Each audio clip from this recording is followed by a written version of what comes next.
Are you enjoying this? I am.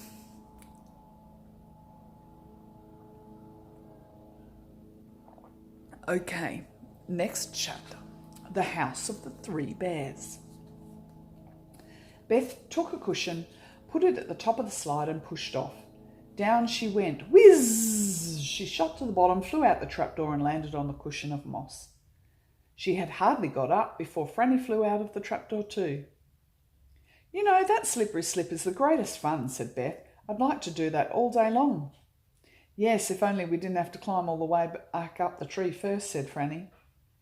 The trapdoor flew open and out shot Moonface on a yellow cushion. He put the three cushions together, whistled to the red squirrel who looked after them, and threw them to him.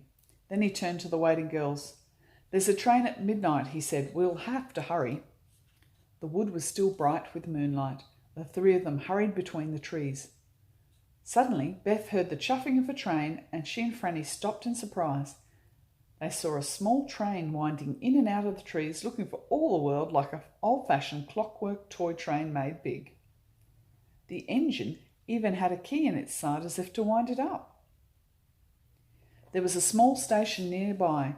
Moonface caught hold of the girl's hands and ran to it. The train was standing quite still there. The carriages had tin doors and windows which didn't open, just like those of a clockwork train. Beth tried her hardest to open a door, but it was no use. The train whistled. It was anxious to be off.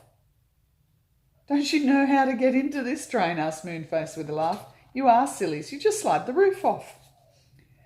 And as he spoke, he pushed at the roof and it slid off like the roof of a toy train's carriage. I think this is just a toy clockwork train made big, said Franny, climbing over the side of the carriage and getting in at the roof. I never saw such a funny train in my life. They all got in. Moonface couldn't seem to slide the roof on again properly, so he stood up inside the carriage. And when the train went off, Beth and Franny, who couldn't possibly see out of the tin windows, stood up and looked out of the roof instead. They did look funny. At the next station, which was called Doll's Station, 3 dolls got into the carriage and stared at them very hard. One was so like Beth's own doll at home that she couldn't help staring back. The second station was called Crosspatch Station, and standing next to the railway tracks were 3 of the crossest-looking old women that the girls had ever seen. One of them got into their carriage, and the 3 dolls at once got out and climbed into the next one. Move up, said the Crosspatch angrily to Moonface. He moved up. The Crosspatch was an uncomfortable person to travel with. She grumbled all the time, and her basket, which was full of prickly bunches of roses, kept bumping into poor Franny. Here we are, sang out Moonface when they got to the next station, and the 3 of them got out gladly, leaving the Crosspatch grumbling away all to herself. The station was called Bear Station, and there were a great many teddy bears about, some brown, some pink, some blue, and some white. When they'd want to talk to one another, they kept pressing themselves in the middle, where the button that made them talk was, and then they could talk quite well. Franny wanted to giggle when she saw them doing this. It did look funny. Please, could you tell me the way to the 3 bears' house? Moonface asked the blue teddy bear politely. The bear pressed himself in the middle and answered in a nice growly voice, up the lane and down the lane and round the lane. Thank you, said Moonface. That sounds a bit funny to me, said Beth doubtfully. Not at all, said Moonface, leading them up a little lane through the honeysuckle. Here we are, going up a lane, and now you see it goes downhill, so we're going down, and presently we'll turn a corner and go round the lane. He was right. They went up, and then down, and then around, and there in front of them, tucked into a woody corner, was the dearest, prettiest little house the girls had ever seen. It was covered with pink roses from top to bottom, and its tiny windows winked in the moonlight as if they had eyes. Moonface knocked at the door. A sleepy voice cried out, "Come in!" Moonface opened the door and they all went in. There was a table in front of them, and on it were 3 steaming bowls of what some people call porridge. Pardon me. And some called oatmeal. And round it were 3 chairs, 1 big, 1 middle-sized, and 1 tiny. It's the house of the 3 bears, all right, whispered Beth excitedly. It was just like seeing a fairy story come true. We're here, said the voice from another room. Moonface went in with Beth and Franny. The other room was a small bedroom with a big bed in it, a middle-sized bed, and in the cot was the most adorable baby bear with the bluest eyes the girls had ever seen. "Where's Goldilocks?" asked Moonface. "Gone shopping," said the father bear. "Where does she sleep when she's here?" asked Beth, looking around. "And does she always live with you now?" "Always," said the father bear, putting his big nightcap straight. "She looks after us very well. There's a market on tonight in the Enchanted Wood, and she's gone to see if she can buy some porridge cheap. As for where she sleeps, well, she just chooses any of our beds, you know, and we cuddle up together then. But she likes the baby bear's bed best because it's so soft and warm." "She did in the story," said Franny. "What story?" asked the mother bear. "Well, the story of the 3 bears," said Franny.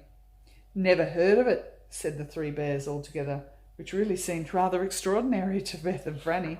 They didn't like to ask any more questions after that. "Here's Goldilocks now," said the mother bear. The sound of a high little voice could be heard coming nearer and nearer. The baby bear sprang out of his cot and ran to the door in delight. A pretty little girl with long golden curling hair picked him up and hugged him. "Hello, dearest. Have you been a good bear?" Then she saw Beth, Franny and Moonface and stared at them in surprise. "Who are you?" she said. Moonface explained about Joe and how he had gone to the land of ice and snow where the big white bears lived.